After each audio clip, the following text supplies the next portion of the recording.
Hello student, now I am ready with my second video which I have prepared from the chapter The Living Organisms and Their Surroundings. In this video we will discuss about the different characteristics of living organism.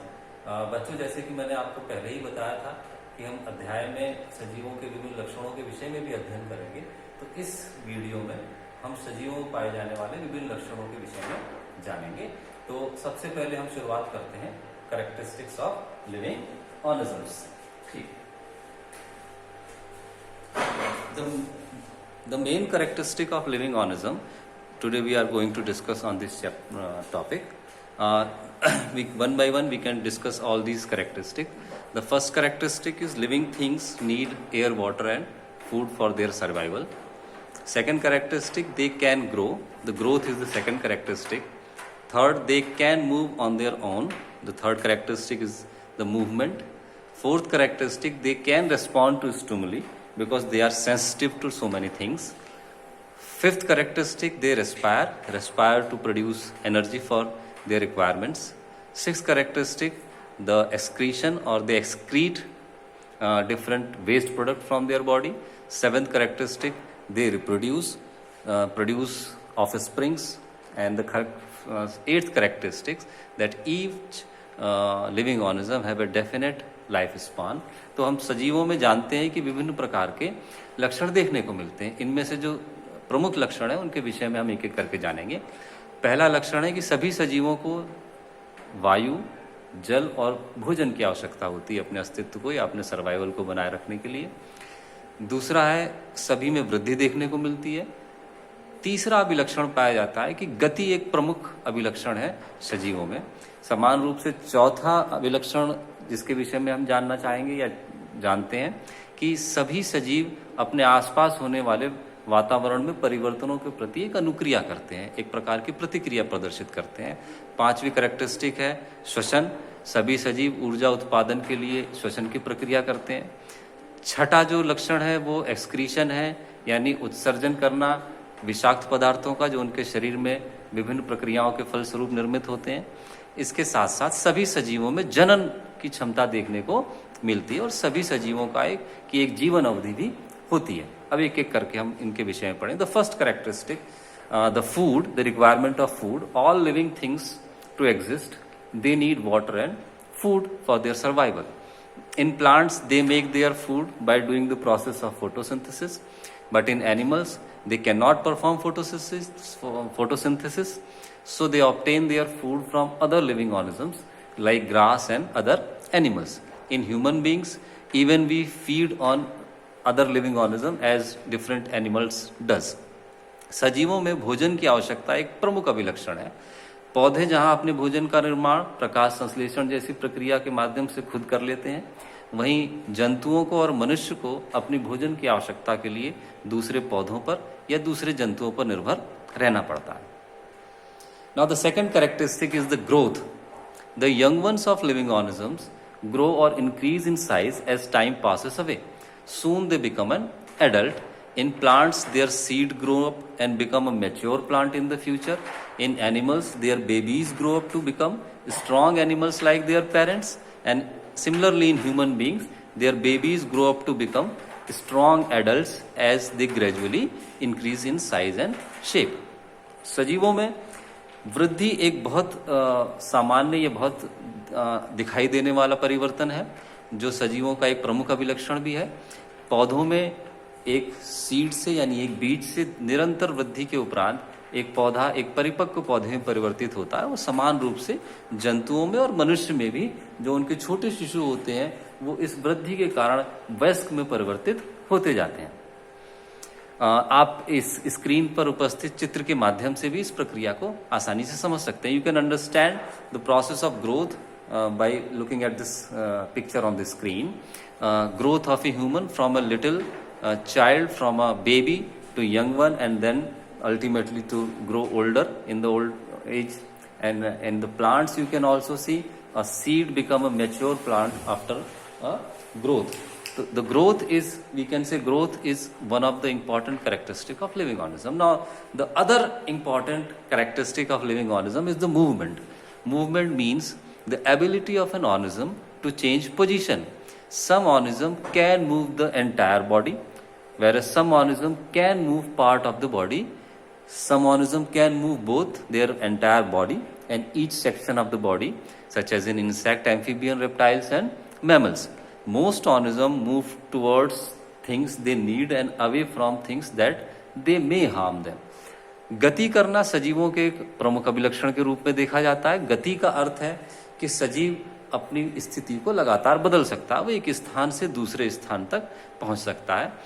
पौधों में हम देखते हैं कि पौधे संभवतः अपने स्थान को नहीं बदल सकते, लेकिन फिर भी उनके अंदर गति देखने को मिलती है. उनके विभिन्न हिस्से गति करते हैं. जैसे आप किसी कली के फूल बनने को देख सकते हैं, या पौधे जो गमला रखा हो किसी विंडो के पास, वो धीरे धीरे किस तरीके से जो है वो सूर्य की ओर गति करता है. तो हम देखते हैं कि गति सभी सजीवों में एक समान लक्षण के रूप में पाई जाती है. गति का अर्थ है अपनी स्थिति में परिवर्तन लाना या अपनी पोजीशन को चेंज करना. Respond to stimuli means all living things respond to the changes which are happening around them. You can see these respond to the stimuli in plants.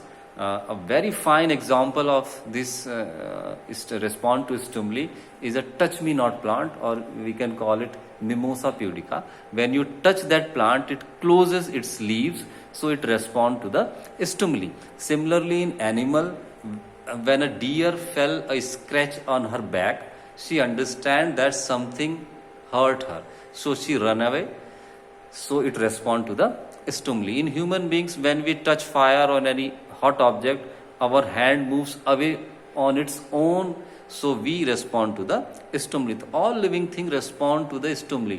Stimuli means the changes in the nearby environment. सभी सजीवों में आसपास के होने वाले परिवर्तनों के प्रति एक अनुक्रिया देखने को मिलती है. पौधों में कई बार हम देखते हैं, जैसे कि छुई मुई के पौधे में देखा जाता है कि जैसे ही आप उनकी पत्तियों को स्पर्श करेंगे, वो अपने आप को सिकुड़ लेती हैं, अपने आप को फॉल कर लेती हैं. तो वो भी एक प्रकार की जो स्टिमुली का ही एग्जाम्पल है, अनुक्रिया का ही एक उदाहरण है. एनिमल्स में आप देखेंगे कि कोई जानवर है, जब उसको खतरा भांपता है तो वो उस स्थान को छोड़कर भागने लगता है. मनुष्यों में हम पाते हैं कि किसी गर्म वस्तु को या किसी कांटे पर अगर हमारा पैर रख जाए तो हम तुरंत उस जगह से अपने हाथ को या पैर को हटा लेते हैं. तो ये उद्दीपनों के प्रति होने वाली अनुक्रिया के उदाहरण है, जो कि सजीवों के लक्षण के रूप में जाने जाते हैं. You can see on the screen the boy with a matchstick in its hand. As soon as the fire become close to its finger, he drops the matchstick. This is a very good example of respond to the stimuli. तो आप देख रहे हैं एक बच्चा जो है किस तरीके से आग को अपने स्पर्श पाने पर अपना हाथ हटा लेता है. Now the next characteristic is the respiration. All living things undergo respiration to obtain energy from food.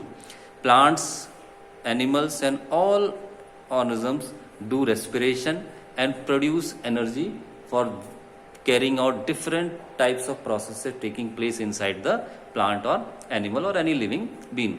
श्वसन एक प्रमुख तरीका है जिससे सभी जीव अपने लिए ऊर्जा का उत्पादन करते हैं. वो ऊर्जा जो उनके विभिन्न कार्यों को संपन्न करने के लिए एक आवश्यक वस्तु है या आवश्यक राशि है.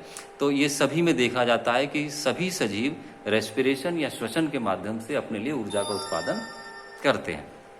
आप देख सकते हैं किस तरीके से श्वसन की क्रिया के दौरान, as you can see on the screen, during the process of respiration we take in oxygen and exhale carbon dioxide. During this whole process our body produces energy for our different requirements. Now the next process is the process of reproduction, which is also one of the most important characteristic. The process by which all living things give birth to their young ones is known as reproduction.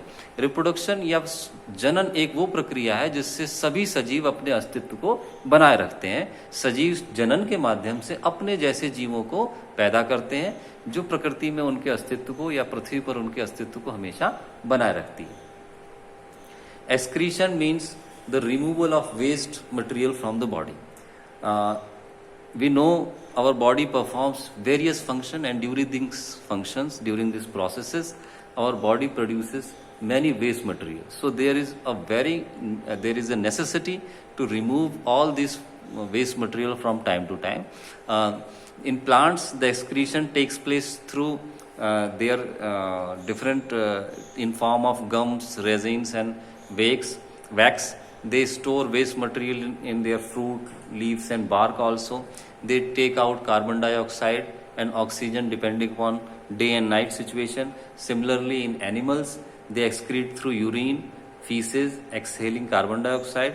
तो उत्सर्जन एक बहुत प्रमुख लक्षण है. उत्सर्जन का अर्थ है कि जीव में होने वाले, सजीव में होने वाले विभिन्न प्रक्रियाओं के फलस्वरूप पैदा होने वाले उत्सर्जी पदार्थों को, या हम उसको कह सकते हैं कि वेस्ट पदार्थों को शरीर से समय समय पर निकालते रहने की क्रिया है.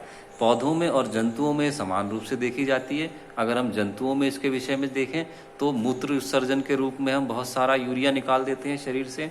इसी तरीके से मल उत्सर्जन के रूप में जो अपचित भोजन है उसको हम शरीर से निकालते हैं. और कार्बन डाइऑक्साइड जैसा उत्सर्जी पदार्थ हम जब श्वसन की क्रिया में उसको बाहर अपने फेफड़ों से निकालते ले आते हैं. इस तरीके से उत्सर्जन एक प्रमुख प्रक्रिया है जो कि सजीवों में देखी जाती है. Now this chapter is complete and we discussed all the important component of this chapter.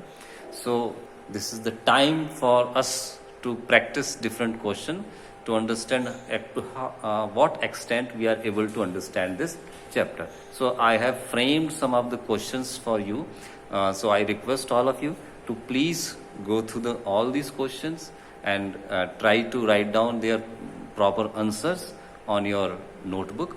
So please note down all these questions from the screen in front of you. The first question is you can see the first question that you have to name the following: 2 terrestrial habitats, 2 aquatic habitats, simple questions, 2 plant and 2 animals of mountain region, 4 important abiotic factors needed for growth of plants, breathing organs of fish and earthworm, and any 3 modes of reproduction by plants.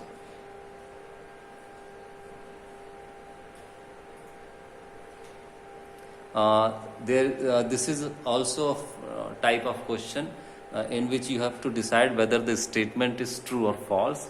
So you can go through the different statements and write true or false against them.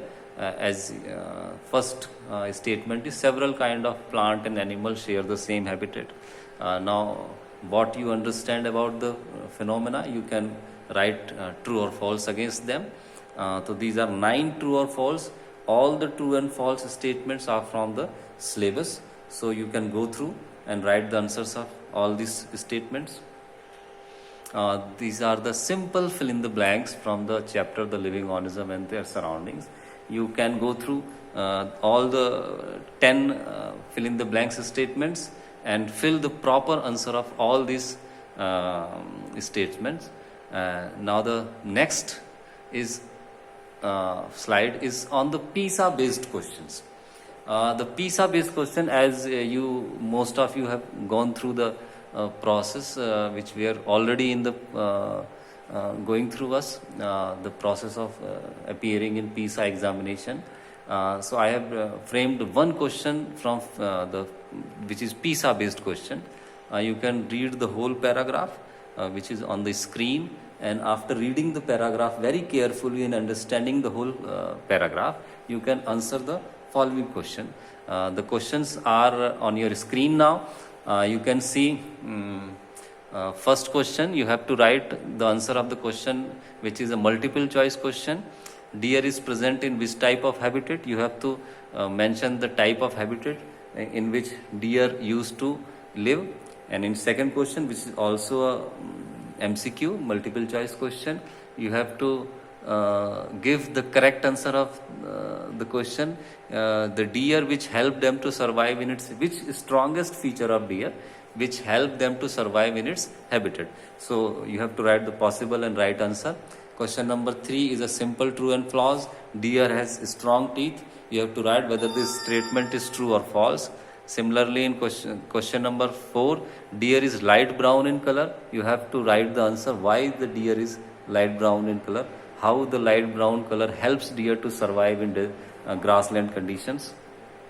Question number 5. How the presence of eyes in front of the face help the deer? You have to write at least one answer to this question.